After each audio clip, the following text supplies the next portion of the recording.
Hey everyone, Brian here at Red Leaf Ranch. I'm going through the garden today and looking to see what needs to be done. And I actually think it's time to harvest some of our glass gem corn. So let's take a look and see what we can do. So a pretty fair telling sign with your corn that it's ready to harvest is that its silks really dry up. Glass gem corn isn't actually a corn you can eat straight off the cob. Well, I mean you can, but it probably wouldn't be that pleasant. It's actually a much more popular popcorn corn or ornamental or even used to make flour. So I've actually let my corn dry on the stalk because really that's just what you're gonna need to do in order to use it anyways. So let's pick through some of them and see what they look like. It's a beautiful corn, so I'm really excited to see if we got any good ones. All right, so let's take a look and see what we got. I'm gonna go for this stalk first. It's probably one of the older ones. It's really drying out. And there's actually some cobs falling straight off it, so I think it's a good one to start with. So sometimes they could just snap right off, but I'm just gonna cut them because it's much easier that way. So what I'll actually do is harvest the corn first, and then we'll open the cobs later to see what we got. Let's see. This one looks pretty good. This comes right off. They are really slender. I'm not necessarily sure if they grew to their fullest potential. It is our first year with corn. I'm not really sure if I fertilized it properly. I did notice a lot of the stalks too had, like glass gem corn is a really prolific grower, and some of the stalks had like 5 cobs on them. So I think having that many cobs on it might have made it harder for all of them to grow fully. Like look at this one. Has 1, 2, 3, 4, 5. That's 5 stalks on them. That's crazy. I didn't know they could get that many. What I did notice too, and I'm not sure why, a lot of the tassels or the male flower on the corn would come out and mature, and there would still be a lot of silks that didn't show up yet. A lot of the silks would show up way after the pollen had been put out, and there actually wasn't anything left to give. So I'm not sure why that happened, but I found it really interesting because you'd think they'd want to happen at the same time. Oh, this one looks nice. This one looks nice and full. Awesome. See, like this one, like I was mentioning earlier, the silks for this cob came way after the tassels did. Like these are so dried out, and this one still has some fresh silks. Like where are you supposed to get your pollen from?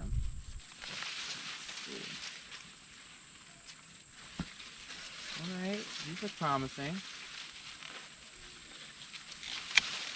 Oh, okay. Oh, this one has quite a few of them.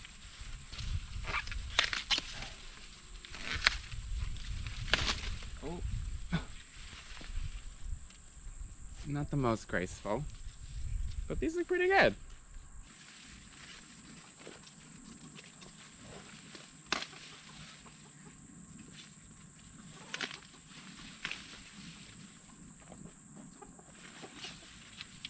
There's a whole bunch on the other side. We take it. Kind of ravaged through some of them, but there's some pretty nicely growing ones here. I've noticed that the ones that are actually green with the dried tassels snap off much easier than the dried ones. It's hard to do with one hand though. There you go. Awesome. Another one here.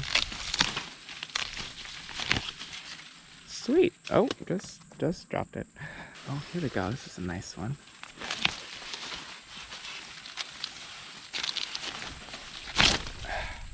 Yes. Ah, excuse me. Out. Out.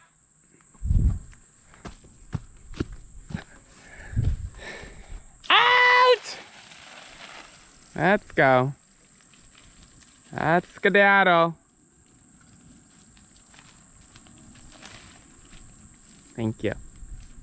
So I'm gonna go through and harvest the rest of the corn, but then I'm gonna show you what I'm gonna do to take down the stalks. So I made quite a bit of a mess harvesting the corn. Got a little ahead of myself there. But I'm actually really excited to get this corn out of here. I've had some beans growing on this trellis here, and I really don't think they've been getting enough light because they were so overshadowed by the corn.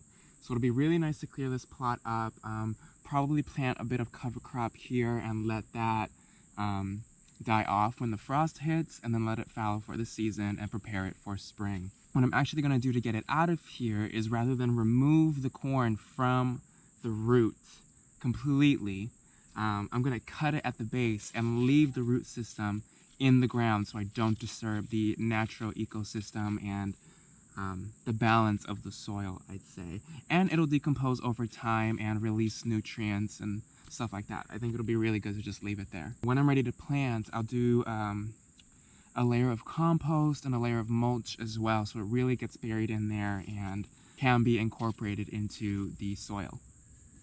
So let's cut away.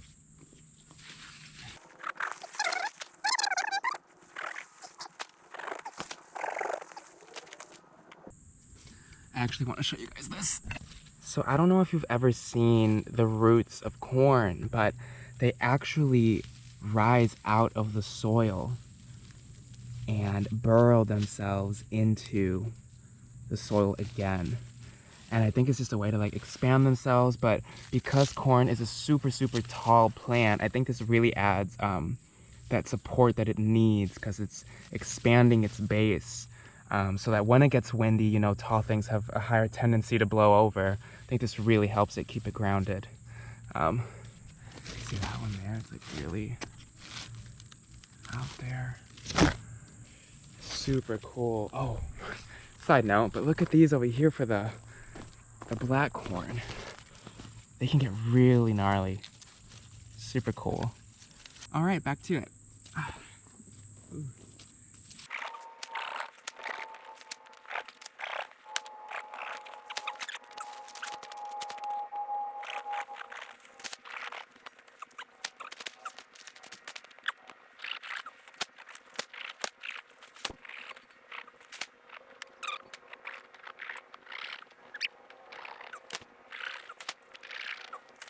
Okay, well, I think that's all of it. Now, I'll set it aside, let it dry up a bit so that it's easier to chop up and throw in the compost. But now let's check out our corn. So let's look at some of these cobs. I'm gonna go through a variety of them to see what the different turnouts have been. Now first I'm gonna check out one of the really dry ones. Oh, there's a hole in there. Oh, wow. Oh my god, are you guys ready? The grand reveal. Oh. Wow.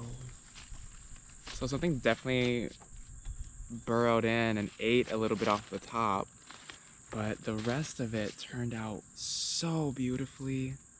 Yeah, that's a hard corn. Wow. But it's beautiful. So perfect for the fall.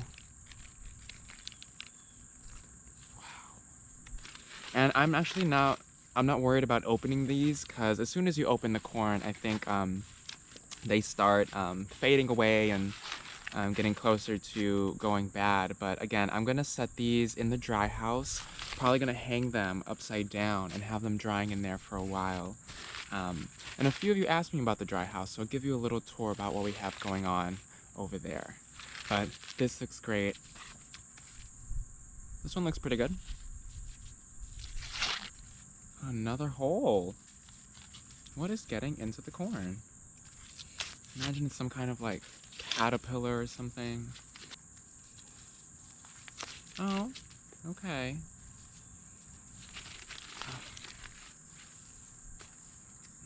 Well, shoot. Maybe I could have left this a little longer, because it's kind of faded. Still really cool. It's like a pastel corn. But I think if I leave it out to dry, it might darken in color. So there's still hope. There's still hope. Either way, super pretty corn, and it actually grew quite big. This one's pretty dried out. Let's see what this looks like. Oh wow. No holes in this one. Oh my gosh. Wow. Beautiful corn. Holy cow. So, now I'm kind of sad I harvested it all. I probably should have let them all get to the point where they dry like this, because so far, that's what looks the most beautiful.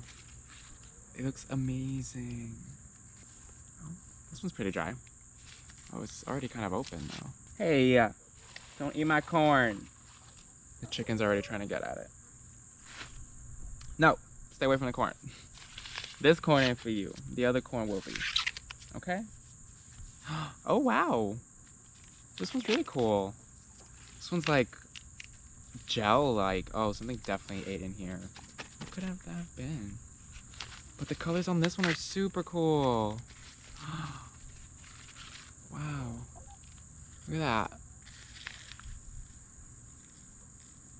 That's so pretty. They look like glass. Well, glass gem. That's literally what it looks like.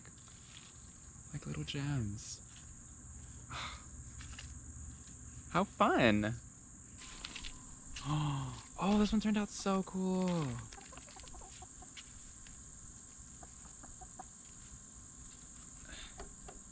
at that. I'm sure if I left it longer, the colors would have gotten so much deeper and richer. But this is a beautiful place for it to have gotten to. Look at that. Oh. Excuse me, miss. No. Shoot. Shoot! Oh my god, they're everywhere. They're surrounding me. Alright, we're gonna do one more before I get completely attacked by these chickens. Get!